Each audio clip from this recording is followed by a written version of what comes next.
All right, today we are going to be reviewing Faintly Macabre's story of Rhyme and Reason, and this all takes place in chapter 6. So we are going to be looking closely for the setting, where the story takes place, and then characters.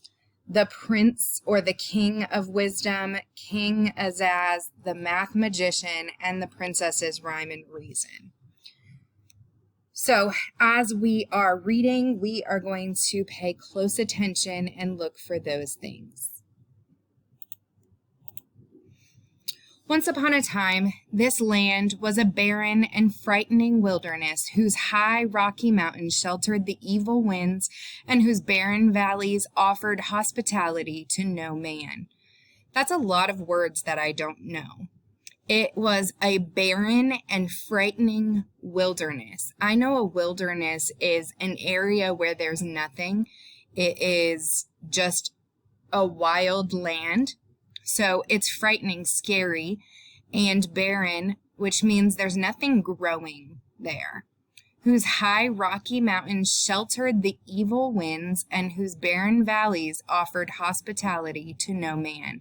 So it's really high rocky mountains that keeps the wind out, but the barren valleys where there's nothing growing offered hospitality to no man.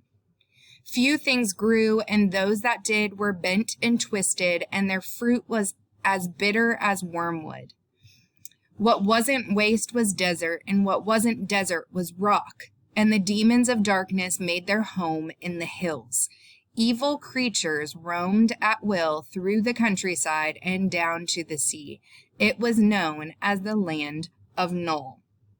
So this story takes place in the land of Null. So let's go ahead and add that to our organizer, the land of Null. And how do they describe it? It was a barren and frightening wilderness.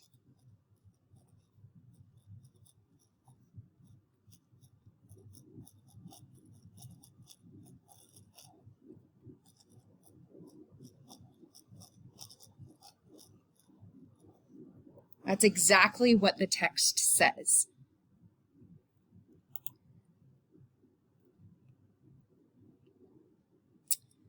It was desert and waste, nothing grew.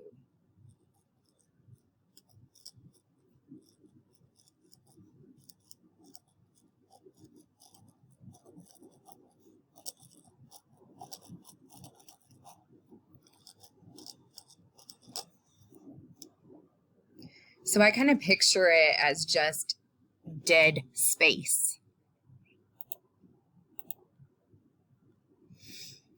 Then, one day, a small ship appeared on the Sea of Knowledge. It carried a young prince seeking the future.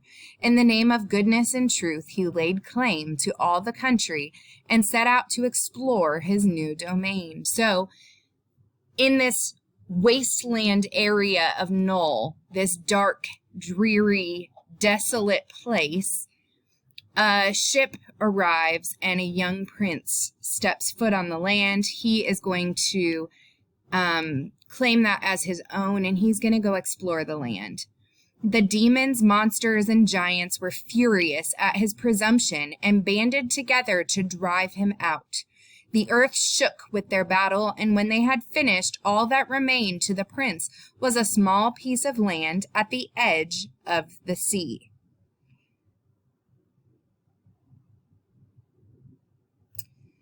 I'll build my city here, he declared, and that is what he did. Before long, more ships came bearing settlers for the new land, and the city grew and pushed its boundaries farther and farther out.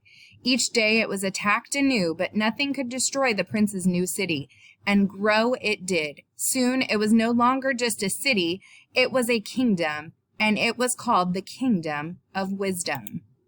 So it was the land of Null, a small piece of land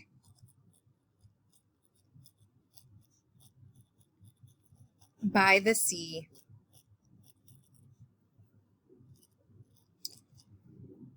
It grew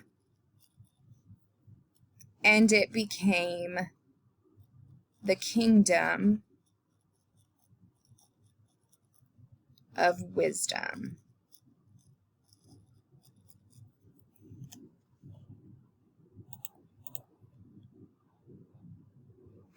But outside the walls, all was not safe, and the new king vowed to conquer the land that was rightfully his. So each spring he set forth with his army, and each autumn he returned. And year by year the kingdom grew larger and more prosperous. He took to himself a wife, and before long had 2 fine young sons, to whom he taught everything he knew, so that one day they might rule wisely. When the boys grew to young manhood, the king called them to him and said, I am becoming an old man and can no longer go forth to battle. You must take my place and found new cities in the wilderness, for the kingdom of wisdom must grow.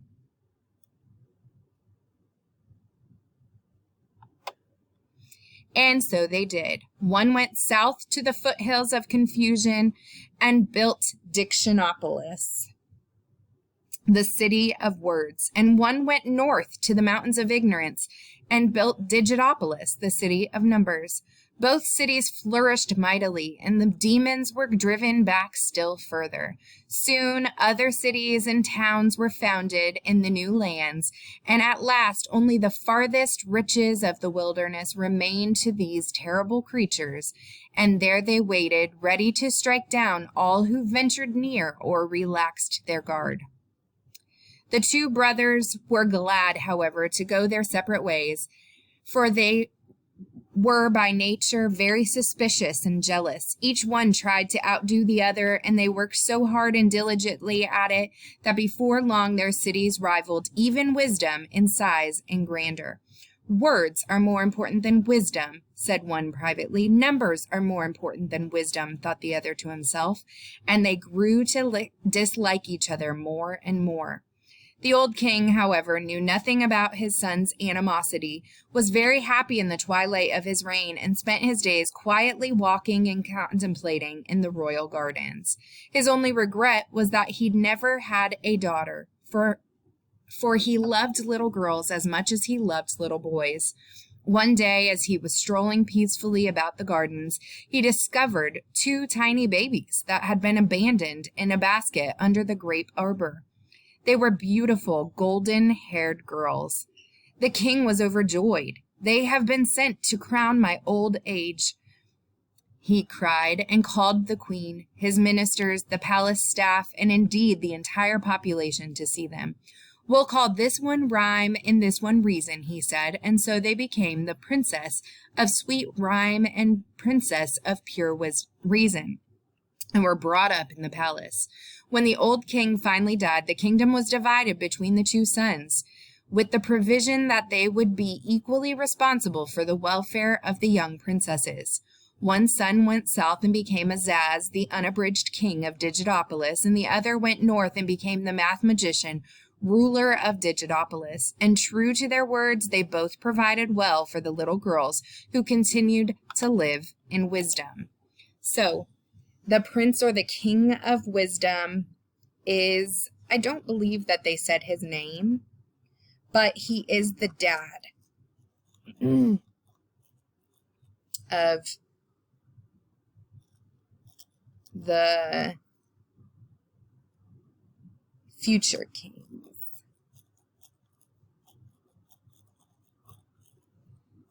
King Azaz and the math magician.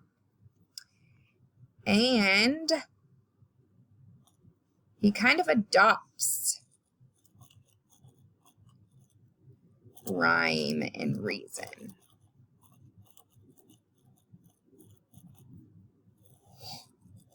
So King Azaz is the king of Dictionopolis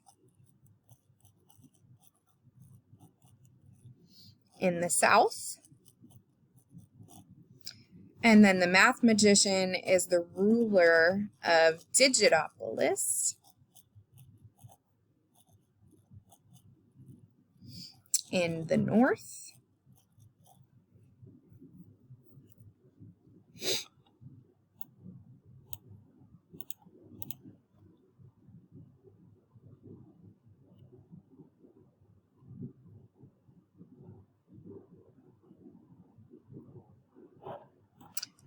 I'm also going to add that these two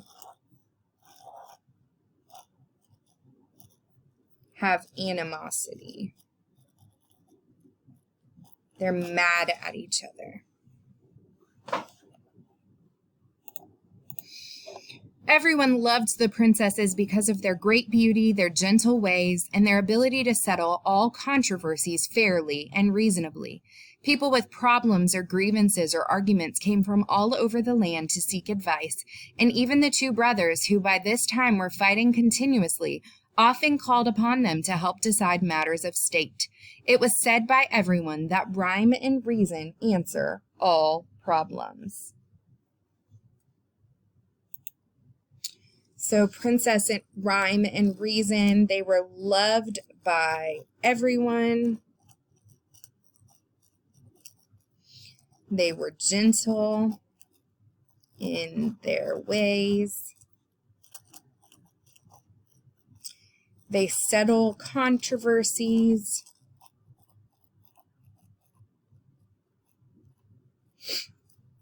And people seek them for advice.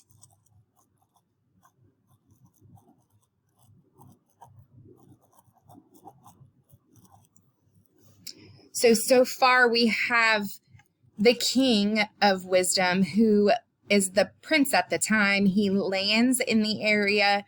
He starts to observe the area and claim it as his own. But who is already there? There are already demons that are there. And the demons push him back further. So he has just this little plot of land by the sea. Then more people come and settle in the area, and they start to take the kingdom of wisdom.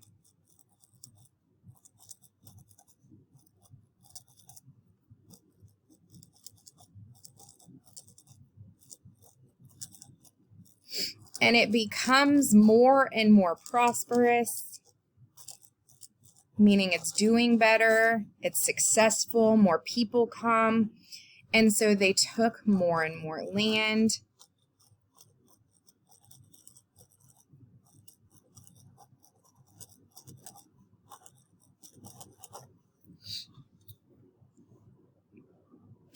So then the dad has two sons, and they go their separate ways. One goes to the south, one goes to the north, and they start to hate each other because one thinks words are more important and one thinks numbers are more important. So I'm going to put words, numbers, and then the dad finds two little girls and he adopts them and raises them in the kingdom. Those girls bring rhyme and reason to the land. As the years passed, the two brothers grew farther and farther apart, and their separate kingdoms became richer and grander. Their disputes, however, became more and more difficult to reconcile, but always with patience and love, the princesses set things right.